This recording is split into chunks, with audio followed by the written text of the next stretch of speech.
내가 쓸 수 있는 가용의 자산이 한동안 묶이게 되는 거죠. 그래서 급하게 내가 무슨 다른 일을 하거나 아니면 또 다른 좋은 건이 그 과정에서 발생해서 내가 입찰을 할 수 있는 기회도 놓친다는 겁니다.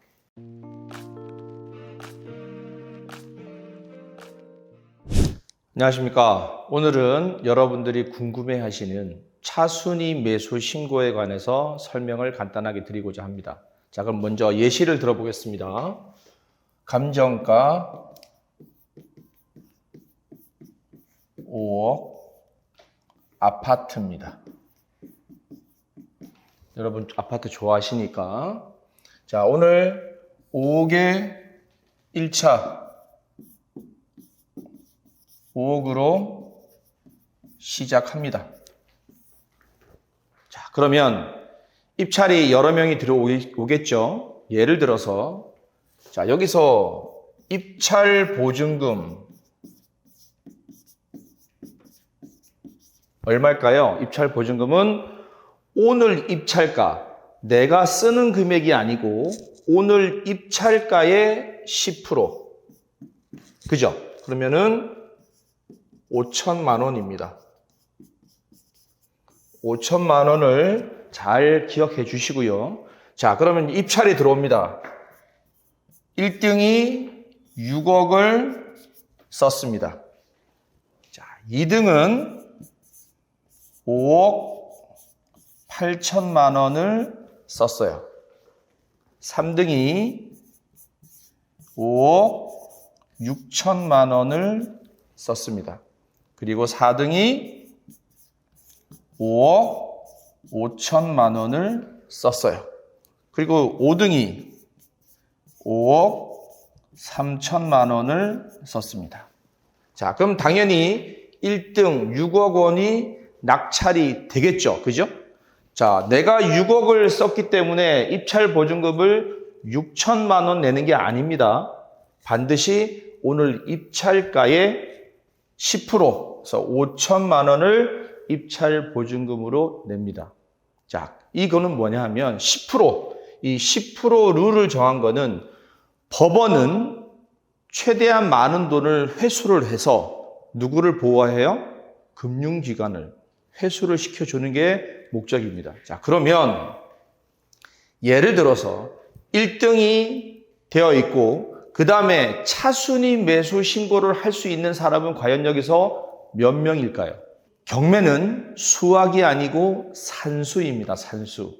자, 10% 제가 말씀드렸죠. 10% 5천만 원.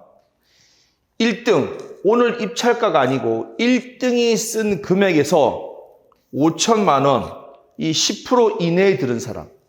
6억에서 마이너스 5천만 원 하면 얼마죠? 5억 5천만 원. 그러면 1등 6억과 5천만 원을 뺀 5억 5천 사이에 있는 사람은 차순위 매수 신고를 할 수 있다는 겁니다. 그러면 볼까요? 2등 5억 8천 할 수 있죠. 3등 5억 6천 할 수 있죠. 4등 5억 5천까지 할 수 있는 거예요. 5억 3천 못하죠. 그러면 3명이 차순위 매수 신고할 수 있는 자격이 있는 겁니다. 그러면 3명 다 차순위 매수 신고를 하는 건가요? 아니죠. 차순위는 1명입니다. 그러면 집행관이 물어봅니다. 2등부터 먼저. 차순위 매수 신고하시겠습니까? 아니요.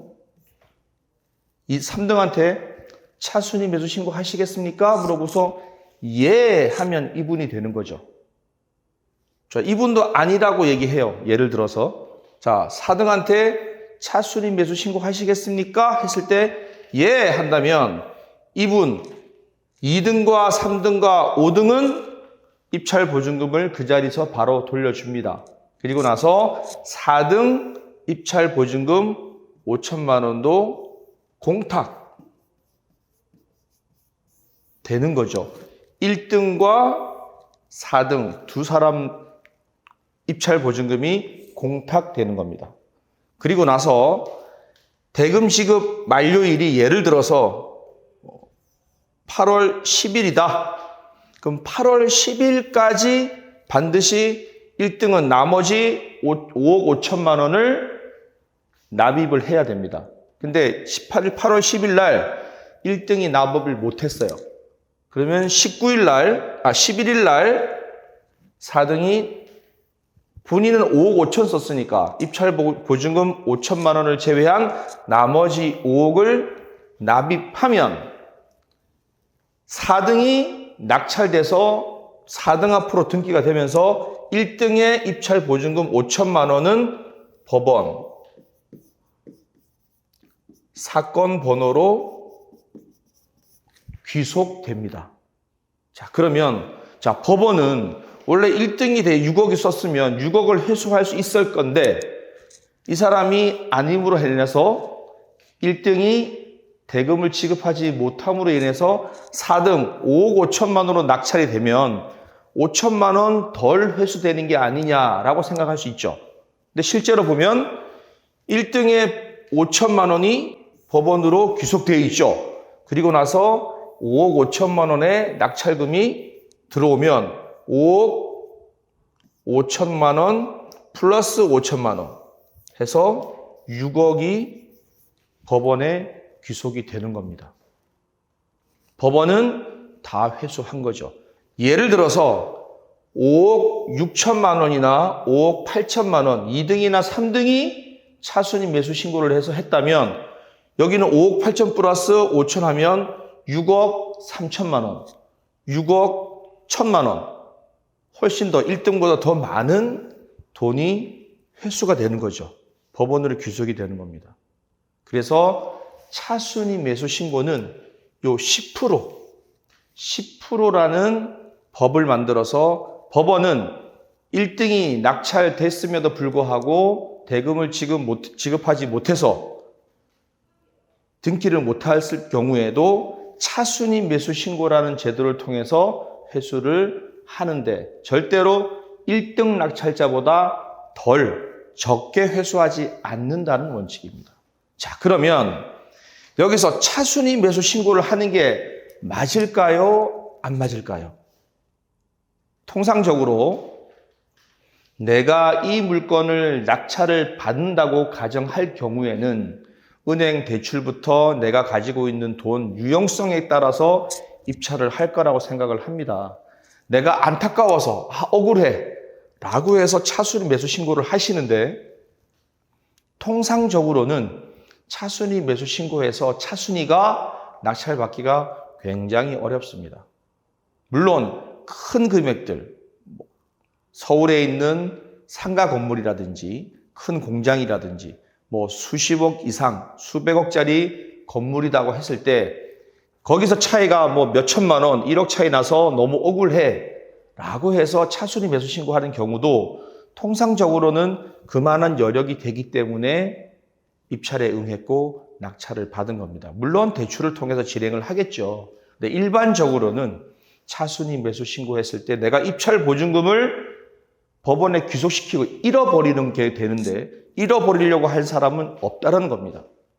간혹 내가 토지를 매입해서 건물을 지으려고 하시는 분들, PF 대출을 통해서 낙찰을 받으려고 하시는 건에 대해서는 혹 그런 경우가 발생할 수도 있습니다. 어떤 경우냐? 자, 실제 굉장히 낡은 상가나 건물이 있어요. 그걸 내가 낙찰받아서 철거하고 거기에 새로운 건물을 지어서 분양을 하겠다라든지 이런 목적을 가지고 입찰에 응한다면 분명히 건축비까지 포함된 돈을 대출을 받아야 되기 때문에 1차, 2차 통상적으로 1금융이 아닌 2금융기관에 통해서 대출을 처음에 법원 낙찰가를 갚을 수 있는 돈을 대출하고 두 번째로는 건물을 지을 수 있는 비용까지 들어가기 때문에 그런 경우는 조금 삐끗하면 은행 대출이 본인이 원하는 돈만큼 안 될 수도 있고 또 일부 모자랄 수 있는 경우도 생길 수가 있습니다. 그런 경우는 차순위 매수 신고에서 차순위가 내가 낙찰받을 수 있는 기회가 주어질 수 있지만 일반적으로는 내가 내 돈, 귀한 내 돈을 입찰 보증금을 납입하고 그 돈이 날아가는, 그 돈을 잃어버리는 행위를 하지는 않는다는 거죠. 억울하게 근소한 차이로 내가 2등, 3등을 했다 하더라도 굳이 차순위 매수 신고를 해서 내 돈을 법원에다 공탁해놓고 1등이 대금 지급할 때까지 기다렸다가 다시 돈을 받는 그런 일은 하지 않았으면 저는 하는 바람입니다.